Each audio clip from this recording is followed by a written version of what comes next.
bem-vindos e bem-vindas ao CSA TV, o seu canal de notícias das Américas em português. Seguem agora os nossos destaques. O presidente do Haiti, Jovenel Moïse, foi assassinado nesta quarta-feira por homens armados que atacaram a sua residência em Porto Príncipe. E a Confederação Sindical Internacional lançou o Índice Global de Direitos 2021, que aponta o nível mais alto de violação aos direitos trabalhistas nos últimos 8 anos. Brasil, Colômbia e Honduras estão entre os 10 piores países para os trabalhadores em 2021, segundo o relatório da CSI. Segundo o relatório da CSI, o direito à greve está ameaçado por 88% dos países no mundo. E a OIT destacou a necessidade da recuperação do setor turístico da América Latina. E o presidente do Haiti, Jovenel Moïse, foi assassinado por homens armados que invadiram a sua residência em Porto Príncipe. O presidente do Haiti, Jovenel Moïse, de 53 anos, foi assassinado na madrugada desta quarta-feira, depois que homens armados não identificados invadiram a sua residência em Porto Príncipe. A sua esposa e primeira-dama do país, Martine Moïse, foi ferida por um tiro durante o ocorrido e foi levada a um hospital, segundo fontes do governo. As autoridades haitianas pediram aos cidadãos que se acalmassem diante do que chamaram de ato desumano e bárbaro.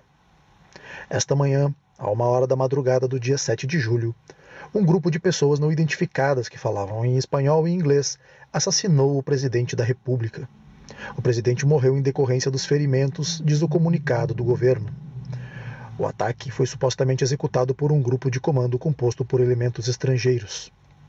A mídia haitiana informou que um dos filhos do presidente estava presente durante o ataque, mas está seguro.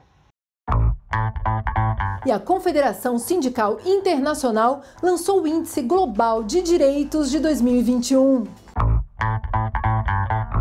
A violação do direito à greve, do direito de constituir e filiar-se a um sindicato, do direito de exercer atividades sindicais e do gozo das liberdades civis e do direito de expressão e reunião atingem o nível mais alto em 8 anos.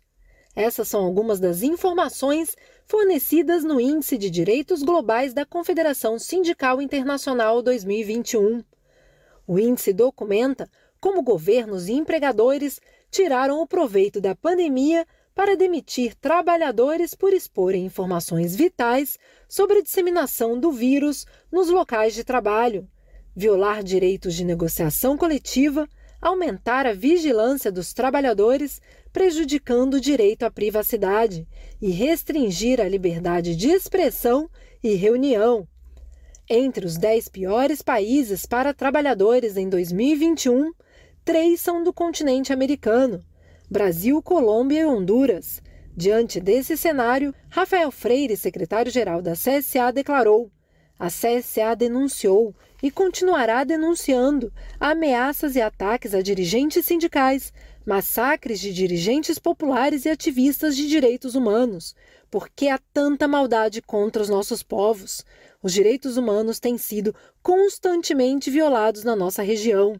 A secretária-geral da CSI, Sharon Burrow, afirmou que a pandemia de Covid-19 custou muitos empregos, comunidades e vidas. Segundo o relatório da CSI, o direito à greve está ameaçado em 88% dos países do mundo. O relatório Índice de Direitos Globais da CSI documentou uma lista de governos e de empresas que implantaram uma agenda antissindical contra os trabalhadores nas linhas de frente. A 8ª edição do Índice de Direitos Globais classifica 149 países com base no grau de respeito pelos direitos aos trabalhadores. Nas Américas, as principais descobertas incluem os seguintes dados. Em 88% dos países, o direito à greve foi violado. Em 72%, o direito à negociação coletiva foi violado. Em 72% dos países, foram excluídos os trabalhadores do direito de formar ou de filiar-se a um sindicato. Os trabalhadores não têm acesso à justiça, ou a restringem em 76% dos países. Já as principais descobertas globais incluem que em 87% dos países, o direito à greve foi violado, e em 79% o direito à negociação coletiva foi violado. assim como, em 74% dos países, os trabalhadores foram excluídos do direito de formar ou filiar-se a um sindicato. O número de países que impediram o registro sindical aumentou de 89 em 2020 para 109 em 2021. E 2 novos países entraram na lista dos 10 piores países para os trabalhadores: a Bielorrússia e Myanmar. O número de países que negaram ou reprimiram a liberdade de expressão aumentou, de 56 em 2020 para 64 em 2021. Os trabalhadores foram expostos a atos de violência em 45 países. E os trabalhadores não têm acesso à justiça ou a restringem em 65% dos países.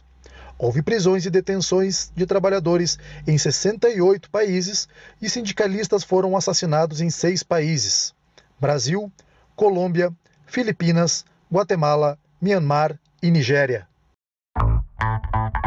O impacto da pandemia de Covid-19 provocou a queda na exportação dos países da América Latina. De acordo com as conclusões dos pesquisadores da CEPAL, a pandemia de Covid-19 puniu severamente a América Latina e o Caribe, expondo problemas antigos existentes, como a falta de infraestrutura, regulamentação deficiente e problemas de facilitação. Isto é, considerando um alerta para a região no caminho para uma necessária recuperação econômica sustentável, considerando que a produção e as exportações dependerão da integridade da capacidade logística para recuperar a competitividade internacional. De acordo com os dados concretos do estudo, em 2020 houve uma queda de 4% nas exportações em relação ao ano anterior, numa amostra de 88 portos e zonas portuárias da América Latina e do Caribe, com quase todas as sub-regiões, o que resultou em resultados negativos em relação aos dados de 2019. E a OIT destacou a necessidade de recuperação do setor turístico na América Latina. A OIT destacou a necessidade de políticas para a recuperação do turismo na América Latina e no Caribe, capazes de impulsionar um dos setores mais dinâmicos na geração de divisas, renda e empregos.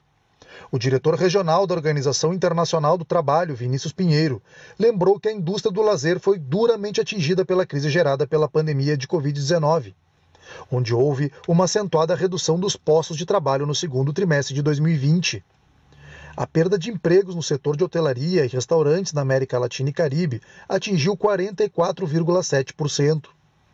A OIT afirma que, antes do Covid-19, a economia do turismo, que inclui todos os setores que dela dependem, representava 26% do produto interno bruto total do Caribe e 10% na América Latina. Observa também que a redução do emprego não afetou todos os trabalhadores de forma homogênea, sendo a maior parte os prejudicados, as mulheres, os jovens imigrantes e aqueles que estavam inseridos na informalidade. E na Espanha, sindicatos e bancos fazem um acordo para regular o teletrabalho. O Deutsche Bank da Espanha e os representantes dos trabalhadores da instituição aprovaram na semana passada um novo regulamento sobre teletrabalho. A modalidade de teletrabalho pode ser realizada de forma geral e prioritária durante 2 dias da semana, podendo ser consecutivos ou alternados. Os colaboradores que tenham sido contratados em outras localidades que não Madrid ou Barcelona terão até 4 dias, assim como o departamento de auditoria do banco. De acordo com o texto do acordo, a entidade vai disponibilizar aos colaboradores que teletrabalham um computador portátil ou tablet, programas para reuniões virtuais, uma compensação mensal bruta de 8 euros pelos dados de ligação à internet e cadeiras ergonômicas, e até 130 euros para a compra de teclado, mouse e tela. E na Colômbia, milhares de manifestantes saem às ruas para protestar contra a violência policial contra comunidades LGBTIQ+.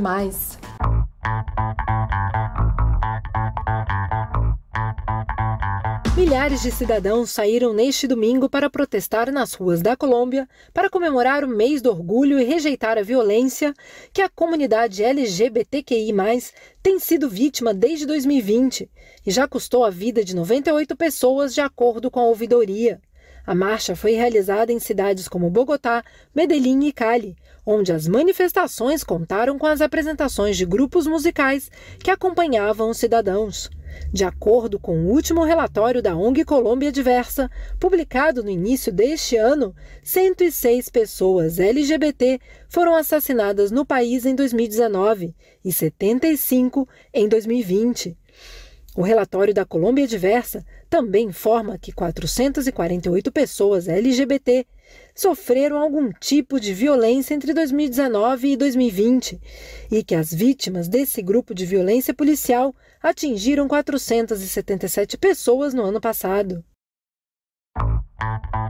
E em Honduras, a justiça condenou um executivo de empreiteira pelo assassinato da ativista ambiental Berta Cáceres.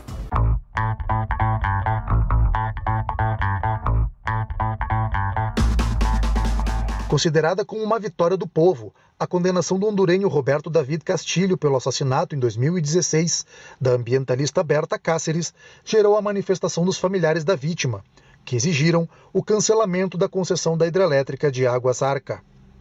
Para Berta Zúñiga, filha de Cáceres, a condenação significa que neste ato as estruturas de poder falharam em corromper o sistema de justiça e que a estrutura criminal da família Atalazabla, da qual o condenado Roberto David Castilho é um instrumento, não atingiu os seus objetivos. A filha da vítima destaca que o caso não termina com a resolução da Corte de Honduras e que a família está firmemente organizada para levar à justiça os autores do assassinato da líder da etnia Lenca. A ambientalista se opôs à construção de uma hidrelétrica no rio Gualcarque, pelos danos ao meio ambiente que causaria principalmente às comunidades Lenca. Por isso, a família exigiu o cancelamento imediato da licença de construção e a prisão de todos os envolvidos em sua concessão considerada por eles como ilegal e corrupta. E no Panamá, o movimento sindical obteve uma vitória histórica contra uma multinacional.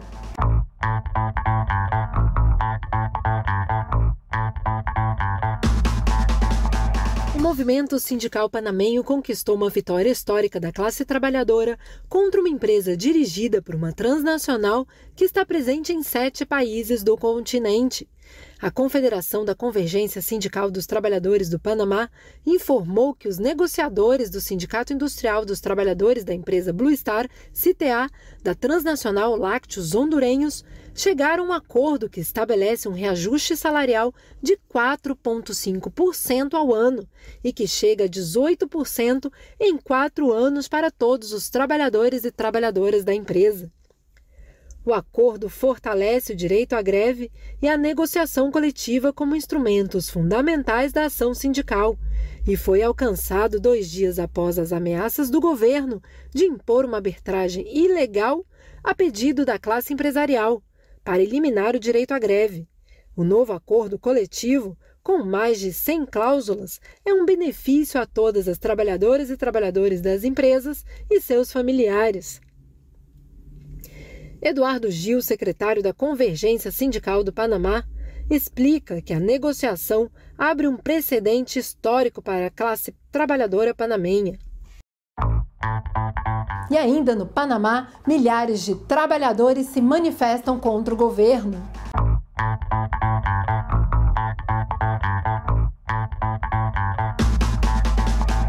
Vários sindicatos de trabalhadores, associações e sindicatos do Panamá protestaram em frente ao parlamento contra o governo, que completou 2 anos na semana passada, numa manifestação que terminou com repressão por parte da polícia.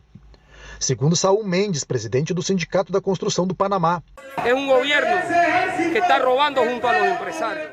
Faz 2 anos que o governo começou e não fizeram nada. Por isso, estamos aqui para pressionar essa máfia do colarinho branco. É um governo mais do mesmo, empresarial, como os outros 6 governos dos últimos 31 anos. Precisamos de um novo país e criar uma nova Assembleia Constituinte. O secretário da Associação dos Professores do Panamá, Abdiel Becerra, explicou que várias vezes solicitaram recursos e proteção para os alunos, pedidos que o governo ignorou. Protestamos por uma educação melhor para os nossos filhos, que não seja para os mais privilegiados e que o governo cumpra o seu dever constitucional de proporcionar uma educação melhor para todos os cidadãos deste país.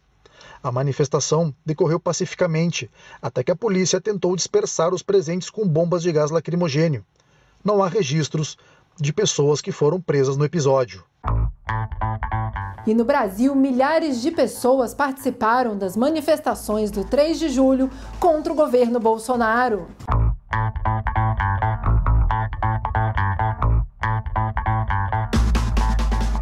Milhares de pessoas foram às ruas no Brasil no dia 3 de julho para exigir o impeachment do presidente Jair Bolsonaro, investigado por supostas irregularidades na compra de vacinas contra o Covid-19, que já matou mais de 520 mil pessoas no país.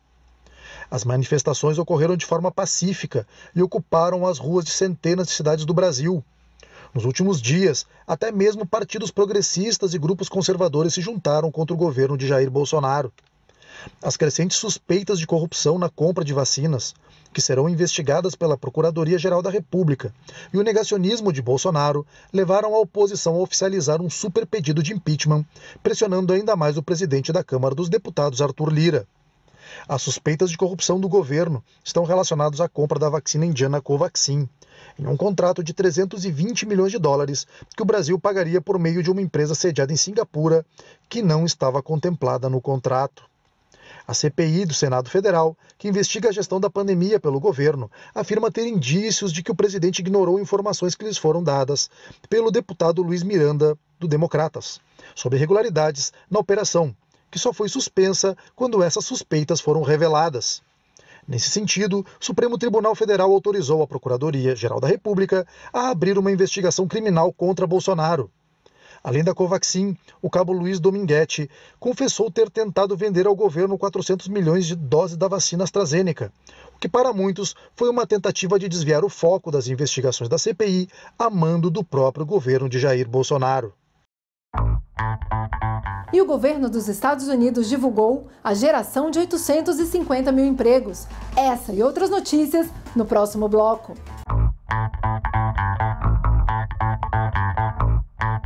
O governo dos Estados Unidos divulgou a geração de 850 mil empregos no mês de junho e uma taxa de desemprego de 5,9%.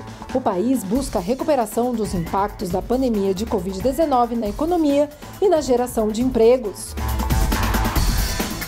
No Peru, Pedro Castillo prepara a sua equipe para iniciar o governo, já que as artimanhas dos derrotados nas eleições para não permitir a posse do novo presidente estão se esgotando. E o colombiano Sérgio Díaz Granados foi eleito presidente executivo do Banco de Desenvolvimento da América Latina, o CAF, e afirmou que durante a sua gestão buscará estabelecer um diálogo aberto entre os 19 países que integram a instituição. E a ativista mapuche Elisa Loncón foi eleita presidenta da Convenção Constitucional do Chile.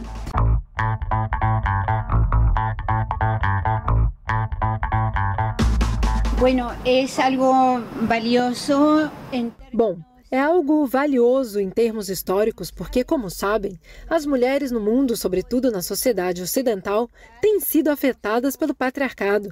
E, por outro lado, os direitos das mulheres nunca são respeitados, ainda mais quando se trata de uma mulher indígena.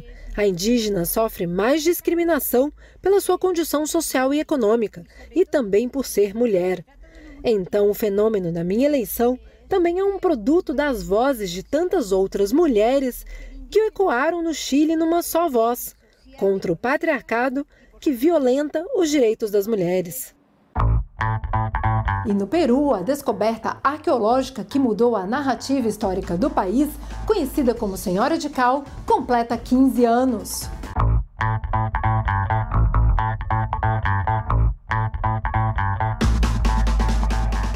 Considerada a mulher mais poderosa do antigo Peru, a Senhora de Cal continua a surpreender e a esconder segredos 15 anos depois que sua descoberta forçou a revisão de livros de história e a reescrever o papel das mulheres nas civilizações pré-hispânicas.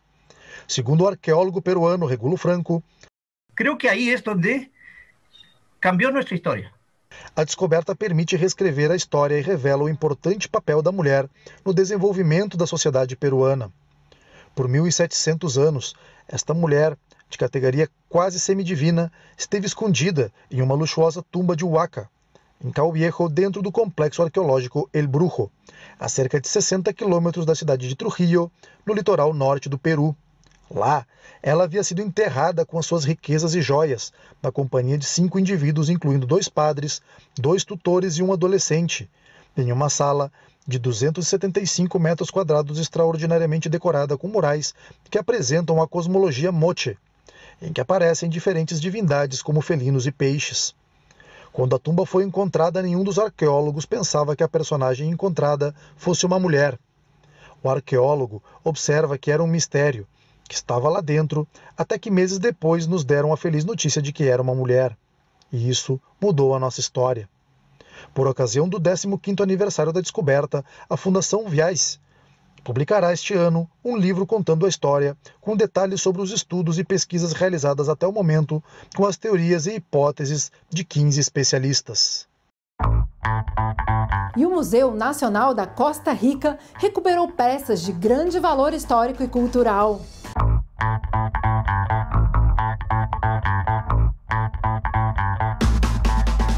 A Costa Rica recuperou 1.305 peças arqueológicas de grande valor histórico que foram exportadas pelo empresário ferroviário Minor Keith entre o final do século XIX e o início do século XX. O Museu Nacional da Costa Rica realizou a segunda repatriação das peças. A primeira foi em 2011, com a entrega de 981 exemplares do Museu do Brooklyn, nos Estados Unidos, que permitem a conclusão do acervo nacional. É o que explica a arqueóloga do Departamento de Proteção ao Patrimônio, Daniela Menezes. A recuperação destes bens é como montar um quebra-cabeça e uma forma de resgatar parte da história e saber como viviam os povos originários com o uso dos seus utensílios. Entre eles estão uma lápide de aproximadamente 120 quilos, estátuas de um prisioneiro de guerra, além de uma grande variedade de vasilhas, machados, cinzéis, lanças, vasos, utensílios domésticos, entre outros. Segundo disse o arqueólogo Javier Fajas, as peças nos fornecem aspectos científicos valiosos quando se trata de pesquisa.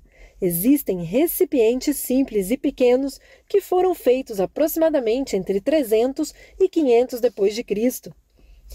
Cada uma das peças deve ser verificada e deve ser feito um processo de restauração, assim como um cadastro para catalogação. Posteriormente, as peças estarão à disposição do museu para futuras exposições e mostras, bem como para investigadores e estudos. Eu sou Carol Coelho, desde a sede continental da CSA em Montevidéu, no Uruguai. Muito obrigada por nos acompanhar.